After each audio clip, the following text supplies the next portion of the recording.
Napenda kukukaribisha katika grupu hili jipya la Potential Partners ambalo liko chini ya shirika la Beyond Four Walls. Na ninayezungumza na wewe ni mkurugenzi mtendaji wa shirika la Beyond Four Walls. Jina langu naitwa Lawi Mshana. Karibu sana, na ninaamini kuna mengi ambayo tutaweza kushirikishana ambayo yanaweza kuwa msaada si kwako tu moja kwa moja, lakini pia katika jamii ambayo inahitaji sana msaada wako wa mawazo, wa mipango na wa rasilimali mbalimbali ulizonazo katika maisha yako.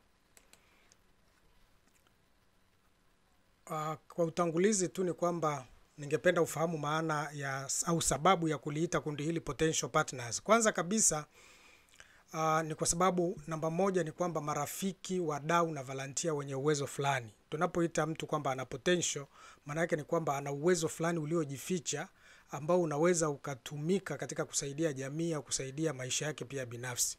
Kwa hiyo tunaamini kabisa hapa ni marafiki na wadau na volunteer ambao wana uwezo fulani. Hakuna mtu ambaye hana uwezo fulani.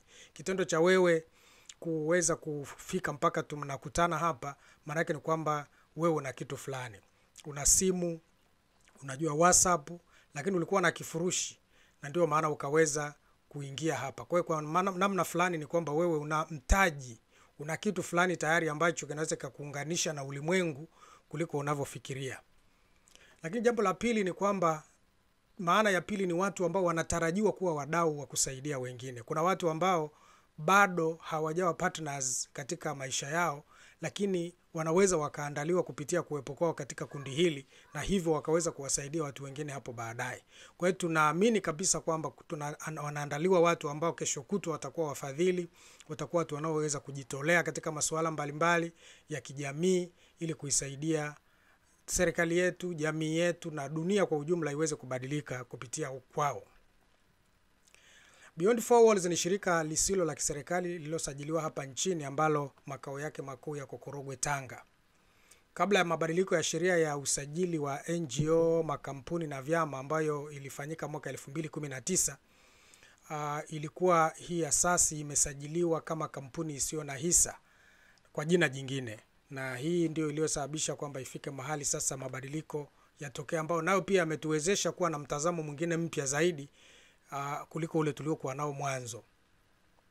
Baada ya utafiti ambao tuliofanya mwanzoni mwa mwaka huu, tuliona tujikite kuwafikia watoto na vijana wakubwa au adolescent and youth, hasa miaka 10 hadi 35.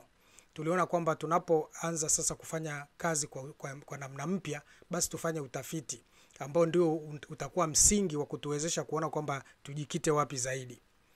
Hata hivyo kundi ambalo liko katika uhatarishi zaidi ni miaka 10 hadi 24 unaposoma takwimu mbalimbali za kidunia, lakini tumeivuta mpaka 35 kutokana na changamoto nyingi za vijana wetu kwa sasa ambao wengine wamemaliza shule, wamemaliza vyuo, lakini kundi lililoko kwenye uhatarishi zaidi katika takwimu za kidunia ni miaka 10 mpaka 24. Programu yetu ya kuwafikia vijana inajulikana kama Nitatoboa Initiative. Ikiwa ni tafsiri rafiki ya vijana ya neno I will make it. Kwa hiyo tunaamini kabisa kwamba tunakwenda kuwasaidia vijana waweze kutoboa katika hali yoyote ile katika maisha yao ili waweze kuona kwamba hawako hapa kwa bahati mbaya pia. Maeneo ambayo tunayalenga ni afya ya uzazi, teknolojia ambayo ni knowledge management au technology. Wakati mwingine tuna elimu mbalimbali au tunajifunza mambo mengi kupitia mitandao, lakini hatujui namna ya kunufaika nayo vizuri. Kwa hiyo hilo tunataka kusaidia sana ili watu wafanye maamuzi sahihi pia wanapojifunza hii teknolojia na kuitumia. Lakini pia kukuza kipato au economic empowerment. Labda niseme tu ni kwamba tuko hapa na watu wa aina mbalimbali. Wengine wana elimu, wengine hawana elimu, wengine wanajua fursa, wengine hawazijui. Kwa hiyo ni waombe tu kwamba wakati mwingine tutalazimika kutumia maneno mbalimbali hata mengine ya Kiingereza, lakini ni katika kuwajengeana uwezo, sababu maneno ya Kiswahili wakati mwingine hayaleti ile maana halisi katika kile mtu anachotaka kuzungumza. La msingi tu ni kujaribu kuuliza pale ambako mtu atakuwa amejisahau kukutafsiria, lakini pia tuelewe kwamba tuko hapa kujifunza na kuna watu watajitolea ujuzi wao na uwezo wao. Ukajikuta kwamba ukiondoka hapa na Kiingereza umejua au umejifunza na mambo mengine ambayo hukutegemea kuyajua. Kwa hiyo nipende tu kusema kwamba tuko na watu wa aina mbalimbali ambao kupitia kwao tutaweza kujifunza mambo mengi. Kwa hiyo tuwe na utayari wa kujifunza tu zaidi kupitia kwao. Dira ya shirika letu ni kuona jamii yenye furaha, inayojitegemea na iliyobadilika. Tunaamini kabisa kwamba kama tutafika mahali ambapo tunaweza kuona jamii ina furaha, inajitegemea, hata kama sio kwa 100%, lakini watu wasiwe tegemezi kupita kiasi, lakini pia watu ambao wamebadilika. Watu ambao wanabadilika, si watu ambao wako vile vile, wana elimu zao, lakini hawabadiliki. Maisha ni yale yale na mfumo ni ule ule. Dhamira ni kuwezesha jamii ishinde uhatarishi, utegemezi na umasikini kwa kutumia mbinu shirikishi za maendeleo. Kwa hiyo ninachotaka kuelewa hapa ni kwamba mara nyingi sana tunapozungumzia umasikini au utegemezi, wengi sana wanachukulia tu kwamba ni jambo ambalo linahitaji saa nyingine tupate wafadhili watusaidie, lakini hiyo bado ni sehemu ya utegemezi. Ni kweli hatuwezi kujitegemea kwa kila kitu, lazima mahali fulani tusaidiwe, lakini tunatamani zaidi tutumie mbinu shirikishi za maendeleo, participatory development. Yaani mbinu ambazo kitu kingine ulikuwa unawaza pesa, lakini kumbe mtu ana hicho kitu angeweza kukuazima tu kwa siku moja au mbili ukakitumia na mambo yakaenda. Badala ya kila kitu kuwaza kwamba tukakinunue, tukasaidiwe, kumbe sisi wenyewe tuna rasilimali mbalimbali ambazo tunaweza tukashirikishana na tukajikuta kwamba tumetatua changamoto nyingi. Kwa hiyo ninaamini kuwepo kwako hapa kuna kitu unachoweza ukachangia kikapunguza gharama za kuwa tegemezi katika mawazo ya watu wengine na katika rasilimali za watu wengine pia. Tangazo nililolitoa kwenye Facebook la kuhitaji wadau, volunteer na wadhamini, ninapenda nilizungumzie kidogo ili kwamba uweze kuelewa namna ambavyo unaweza mwingine pengine hakulisoma, aliangalia tu ile video kwa kifupi.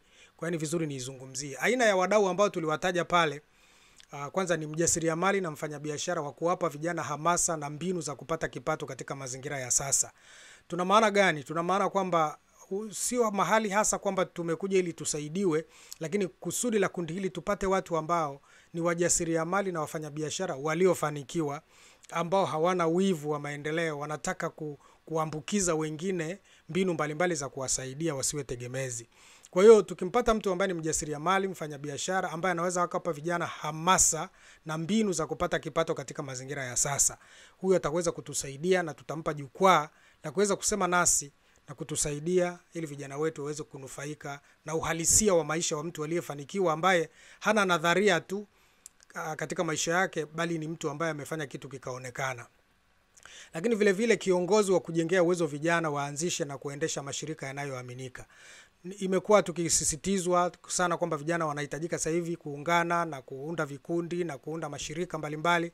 Lakini wengi wanaounda hivyo vikundi na mashirika bado wanakuwa wanashindwa kwenda mbele zaidi kwa sababu rasilimali hawana, wanaendelea kusubiri watapata wapi mfadhili. Kwa hiyo tunatamani mtu ambaye anaweza akawajengea uwezo vijana waanzishe na waendeshe mashirika yanayoaminika, ambayo kweli yatakuwa yanaweza kujisimamia na yanaweza yakaleta matokeo chanya katika maisha ya watu kutumia rasilimali zilizopo. Lakini tumesema pia tunahitaji watu ambao ni wataalamu. Mtaalamu ambaye yuko tayari kuwapa vijana mbinu za kutambua soko la ajira. Kipindi hiki tunajua kabisa kuna changamoto za ajira, lakini lipo soko la ajira. Wanatambuaje hawa vijana? Kwa mtu ambaye anaweza kusaidia ile katika uhalisia, tutapenda sana kumfahamu. Kuwawezesha hawa vijana kuunganisha ujuzi rasmi wa shuleni au chuoni na ujuzi wa kazi mtaani. Maana yake ni kwamba wamesoma, wana degree, lakini wana cheti tu ambacho wanazunguka nacho maofisini. Wanawezaje wakatumia ile elimu wakaunganisha na ule uhalisia wa mtaani, wakaweza kuishi kwa kutumia ile elimu? Maana kuna vijana ambao hata hawajasoma lakini wameweza kuwa na ujuzi wa kuishi mtaani na wameweza kuwa na mafanikio. Kwa hiyo namna ya kuunganisha hapo itatusaidia sana. Lakini kuwapa ujuzi unaohitajika katika soko la ajira. Kwa sababu kuna watu ambao wana ujuzi ambao hauhitajiki katika soko la ajira. Kwa hiyo ni vizuri tukawasaidia pia vijana kwamba ujuzi upi unahitajika katika soko la ajira ili wafanye maamuzi sahihi, lakini pia wawe tayari hata kujifunza zaidi. Lakini pia kuwaunganisha na fursa za kiuchumi. Kama ziko fursa za kiuchumi, namna gani wanaweza wakaunganishwa hawa vijana ambao hawana taarifa hizo, na kuwasaidia washinde changamoto za afya ya uzazi. Tunajua vijana wana changamoto nyingi katika kufanya maamuzi makini kuhusu afya ya uzazi. Kwa hiyo tunahitaji kuwasaidia washinde hizo changamoto ambazo zinawakabili. Lakini pia tunahitaji mashirika, taasisi na watu binafsi ambao wako tayari kudhamini juhudi zetu za kujengea uwezo vijana, kwa sababu lazima rasilimali zitahitajika za vitu mbalimbali, fedha na kadhalika. Kwa hiyo kuna watu wanaweza wakasema sisi tunataka kuwaunga mkono, kuwawezesha kifedha ili muweze kutekeleza maono haya. Lakini vile vile wengine wanaweza kusema sisi sio tu kwamba kifedha, lakini tunaona kwamba kuna mahali ambako tunafanana, tunaweza tukashirikiana sisi na ninyi katika haya malengo yanayofanana. Kwa hiyo tukajikuta kwamba tumeongeza nguvu kwa kushirikiana kwa pamoja katika kuyafikisha haya malengo mbali zaidi. Kwa wengine wanavyoendelea kuona kuna mambo yanafanana, wana kitu fulani na sisi tuna kitu fulani, basi ni kama tuna complement yale ambao wanayafanya ili kuwezesha kwamba tuweze kuwasaidia hawa vijana.